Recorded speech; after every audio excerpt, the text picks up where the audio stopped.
and welcome to Mrs. Palmer's Picks. I'm Mrs. Palmer and I'm going to read you a story. Today we're going to read a Dr. Seuss story because it's March and we always try to read one Dr. Seuss book a week in March. And today we're going to read Yertle the Turtle.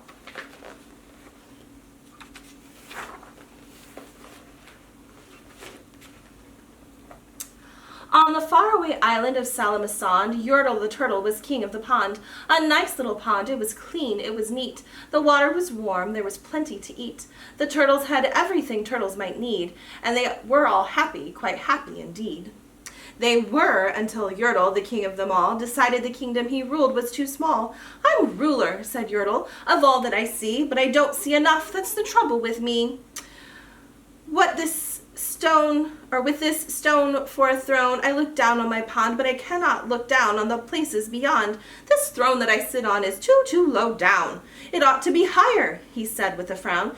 "If I could sit high now, how much greater I'd be. What a king I'd be, ruler of all that I'd see."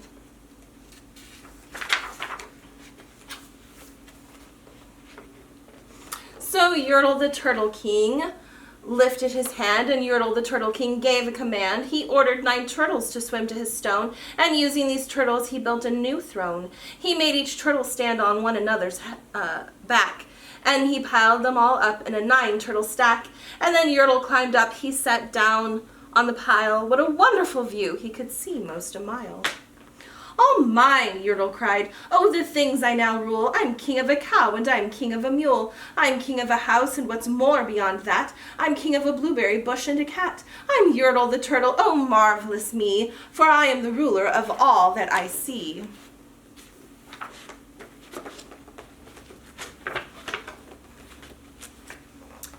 And all through that morning he sat there up high, saying over and over, "A great king am I," until long about noon. Then he heard a faint sigh. "What's that?" snapped the king, and he looked down the stack, and he saw at the bottom a turtle named Mack, just a part of his throne. And this plain little turtle looked up and he said, "Beg your pardon, King Yertle. I've pains in my back and my shoulders and knees. How long must we stand here, your majesty, please?" "Silence!" the king of the turtles barked back. "I'm king and you're only a turtle named Mack.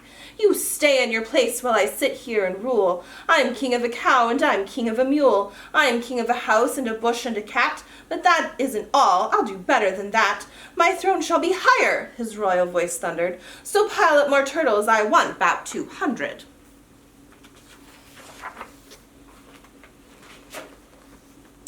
"Turtles, more turtles!" he bellowed and brayed, and the turtles way down in the pond were afraid. They trembled, they shook, they came, they obeyed. From all over the pond they came swimming by dozens, whole families of turtles with uncles and cousins, and all of them stepped on the head of poor Mack. One after another they climbed up the stack. Then Yertle the Turtle was perched up so high he could see 40 miles from his throne in the sky. "Hooray!" shouted Yertle. "I'm king of the trees, I'm king of the birds, and I'm king of the bees. I'm king of the butterflies, king of the air. Ah me, what a throne, what a wonderful chair. I'm Yertle the Turtle, oh marvelous me, for I am the ruler of all that I see." Then again from below in the great heavy stack came a groan from that plain little turtle named Mack. "Your Majesty, please, I don't like to complain, but down here below we are feeling great pain. I know up on top you are seeing great sights, but down at the bottom we too should have rights. We turtles can't stand it, our shells will all crack. Besides, we need food, we are starving," groaned Mack. "You hush up your mouth," howled the mighty King Yertle. "You've no right to talk to the world's highest turtle. I rule from the clouds, over land, over sea. There's nothing, no nothing, that's higher than me." But while he was shouting, he saw with surprise that the moon of the evening was starting to rise up over his head in the darkening skies. "What's that?" snorted Yertle. "Say, what is that thing that dares to be higher than Yertle the king? I shall not allow it. I'll go higher still. I'll build my throne higher. I can and I will. I'll call some more turtles. I'll stack 'em to heaven. I need about 5,607. But as Yertle the Turtle King lifted his hand and started to order and give the command, that plain little turtle below in the stack, that plain little turtle whose name was just Mack, decided he'd taken enough, and he had. And that plain little lad got a little bit mad, and that plain little Mack did a plain little thing. He burped, and his burp shook the throne of the king.